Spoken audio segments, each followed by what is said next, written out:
그것이 행복이라고. 할렐루야. 자, 오늘 우리가 함께 살펴볼 본문이 예레미야 4장 11절에서 18절의 말씀입니다. 이 말씀을 나누겠습니다. 사람들은 매일 선택하며 살아가지요. 무엇을 먹을지, 또 무엇을 마실지, 어떤 관계를 맺을지, 또 어떤 말을 해야 할지. 그런데 이 선택에는 언제나 이 결과가 따라온다라는 거지요. 좋은 선택을 하면은 좋은 결과가 오겠지만, 그렇지 못한 선택을 했을 경우에는 그렇지 못한 결과를 낳게 되는 거죠. 건강하지 못한 것은 식습관을 제대로 들이지 않기 때문에 병이 온다고도 합니다. 잘못된 말 한마디로 인해서 또 관계가 무너뜨리죠. 오늘 본문에서 하나님은 예레미야를 통해서 이렇게 말씀합니다. 18절이에요. 맨 마지막에 핵심 구절이기 때문에 내 길과 행위가 그 일들을 부르게 하였나니 이는 내가 악함이라 그 고통이 내 마음까지 미치느니라. 이 말이 무엇이냐면 그 길과 행위를, 그러니까 길을 잘못 선택했고 행위도 잘못했다는 것을 하나님께서 콕 집어서 일러주는 거죠. 즉 하나님의 이 말씀이 아주 단호하고도 이 슬픈 진단을 내리시는 겁니다. 이 모든 일은 결국은 네가 선택한 결과로 어떻게 해요? 네가 포로로 끌려갈 거야. 침략을 당할 거야. 그래서 고통을 당하고 환난을 당하고 결과적으로 너희들이 멸망할 거야 라는 것을 일러주고 있는 거죠. 다시 한번 이야기하면 이 남유다가 멸망함에 있어서 바벨론이라는 강대국이 침략하기 때문이 아니라 결국 뭐예요? 하나님을 떠난 그들의 악한 길과 악한 행위 때문이라고 일러주고 있는 거죠. 그래서 이 예레미야의 시대에서 유다는 바벨론의 침공이 임박한 이 상황인 것을 너무나 잘 알고 있습니다. 그럼에도 불구하고 예레미야를 통해서 하나님은 이렇게 이야기하는 거죠. 이 땅에서 나팔을 부르라 라고 명령하고 있습니다. 뭐예요? 위기가 닥쳐왔으니까 너희들은 어떻게 하라고요? 돌이키라. 누구에게로? 하나님에게로. 이게 돌이키면 산다라는 거죠. 다시 한번 이야기하면 이 위기의 신호는 모이라고, 피하라고, 지체하지 말라라고 이야기하는 거예요. 그런데 이 예루살렘은 그래도 평안한데 이렇게 착각하는 거죠. 아무 일이 없는데 너무 착각하는 거예요. 여러분, 우리가 왜 기도해야 되는지 아십니까? 우리가 왜 기도해야 돼요? 우리가 왜 기도해야 됩니까? 주님이 언제 임하실 줄 몰라요. 주님께서 오신다고 했는데 그 때와 시기는 아무도 모릅니다. 아들도 몰라요. 그런데 우리가 살아가면서 그것이 임박했음을 우리는 알고 있다는 거죠. 그래서 너희는 깨어서 뭐하라? 기도하라 라고 일러주는 것과 같습니다. 하나님은 그들의 무지를 깨트리기 위해서 강렬한 메시지를, 그 이미지를 부여하고 있다는 거예요. 저번 주에 우리가 사자가 숯불에서 올라왔다라고 이야기합니다. 그죠? 뜨거운 바람이, 오늘은 뜨거운 바람이 광야에서 불어온다라고 이야기하는 거예요. 그의 병거는 회오리 바람 같고 그의 말은 독소리보다 빠르다라고 이야기하는 거죠. 자, 이것은 바로 심판의 바람, 바벨론 군대가 그 즉시로 달려올 것이다 라고 이야기하고 있다. 그 바람은 키즈를 하기 위해서, 깨끗하게 하기 위해서 아니라는 거지 뭐. 12절에 그렇게 이야기하죠. 이보다 더 강한 바람이 나를 위하여 오리니 내가 그들에게 심판을 행할 것이다. 뭐라는 거예요? 하나님께서 이것은 당연하게 행해질 것이다, 이루어질 것이다 라고 하나님이 못 박는 겁니다. 단순한 경고가 아닙니다. 이미 예언됐던 것이고 이루어지기 위해서 이 말씀은 출발한 심판이다. 출발한 심판의 바람이다라고 일러주고 있는 거예요. 하나님은 유다에게 말씀하십니다. 너희의 길과 행위가 이 일들을 부르고했다. 즉 그들의 죄는 평안을 말하는 이 거짓 예언자들 말에 속고 또 하나님보다 세상의 안전을 더 신뢰했다라는 것을 그냥 그대로 드러나는 거죠.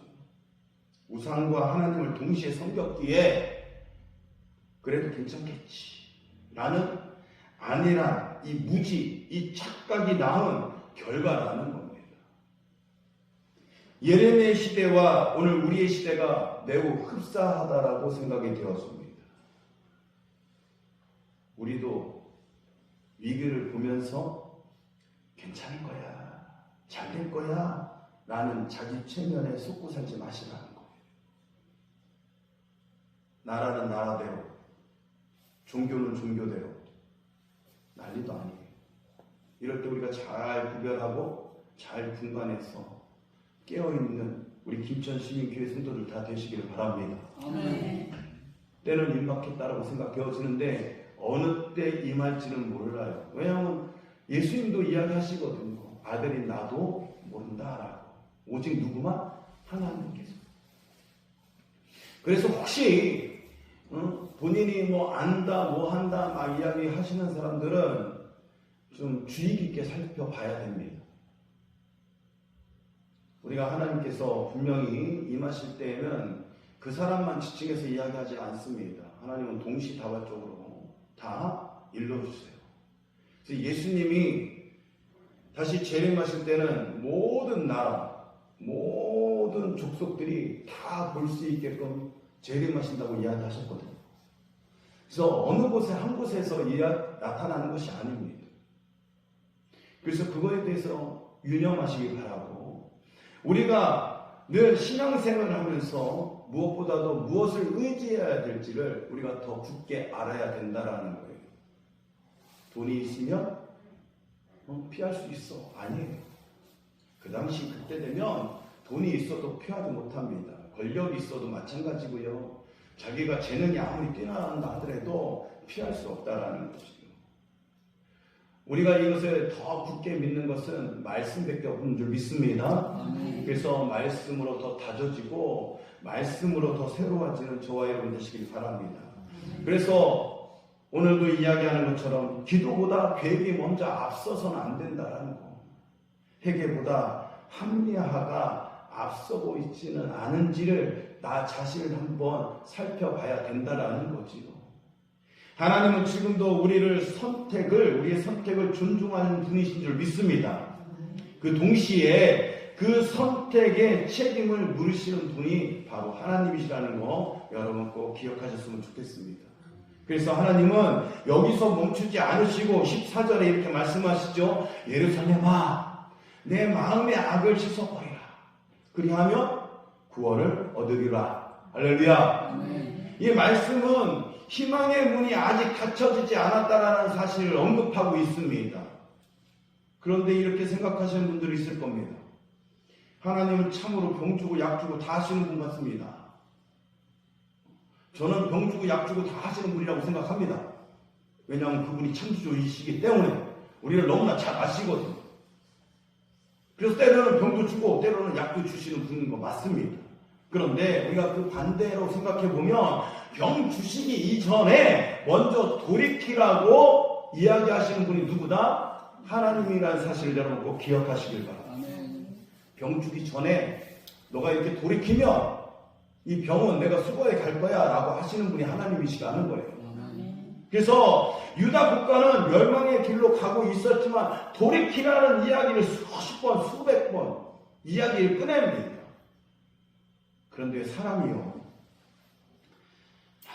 배우든 안 배우든 이 고집이 무시를 못하는 거예요. 이 고집을 그냥 내려놓으면 좋은데 이 고집을 못 내려놓는다라는 거죠. 또한 이 자존심 내려놓으면 좋은데 이 자존심을 못 내려놔요. 그래도 내가 조금 나이가 더 먹었는데, 내가 조금 그래도 더 학식이 더 높은데, 아니 내가 조금 더 갖고 있는데, 그게 뭐가 중요합니까? 내가 구원받는다면 다 내려놓고 하나님 앞에 엎드리는 것이 상책인 줄 믿습니다. 근데 유다가 그걸 못하고 있는 거지요. 더욱이 누가? 유다의 왕이 못하고 있는 거예요. 그래서 이렇게 생각합니다. 리더가 무조건 똑똑해야 된다. 리더가 무조건 정직해야 된다. 리더가 무조건 바로 서야 된다. 그래야지만이 제대로 알고 엎드릴 수 있지요.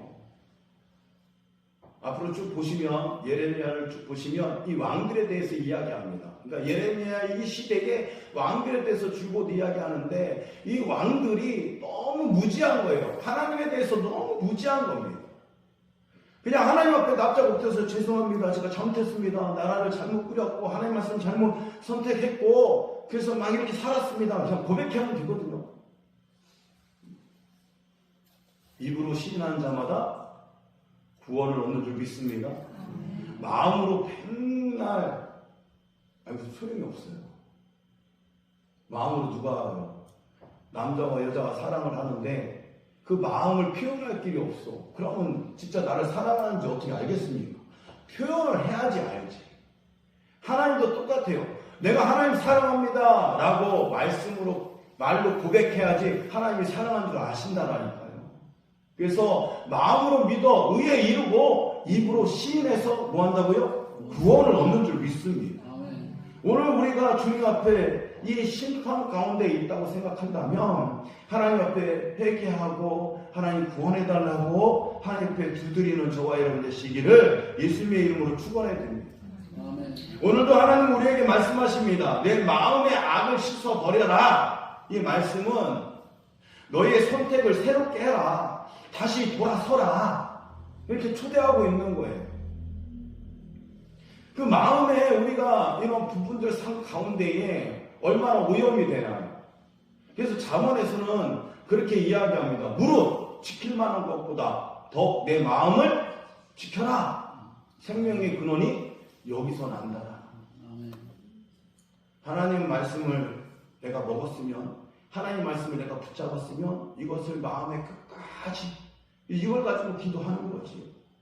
그럴 때에 하나님의 구원하심이 나타날 줄 믿습니다.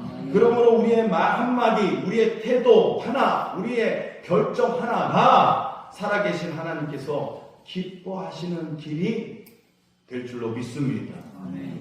하나님이 주신 오늘이라는 이 선물을 심판을 부르는 선택이 아니라 기쁨을 부르는 그 선택으로 만들어 가시고 채워가는 저와 여러분 되시길 바랍니다. 말씀을 정리합니다. 사랑하는 성도 여러분, 오늘이라는 이 사건은 하나님이 주신 기회의 선물인 줄 믿습니다. 그 선물을 어떻게 사용할지는 우리의 선택에 달려 있다라는 거지요.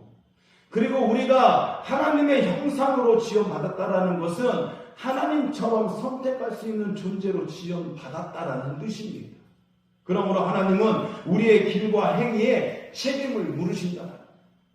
하지만 동시에 돌이키는 자가 언제나 하나님이 품으시고 회복시켜 주신다는 사실 여러분 꼭 기억하시길 바랍니다.